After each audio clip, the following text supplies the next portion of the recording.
Maghapon na kami mga suklabs. Grabe, ganito talaga kami dito kapag weekend. Pag weekend, doble yung trabaho namin.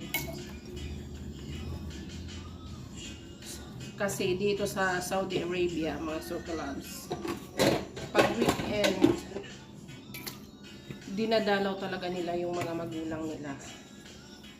Kaya kami, yung amo namin is matanda na, yung mga anak nila.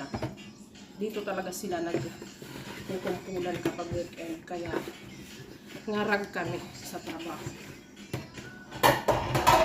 Kumbaga, pag mga ordinary days lang, hindi masyadong ngarag. Friday na.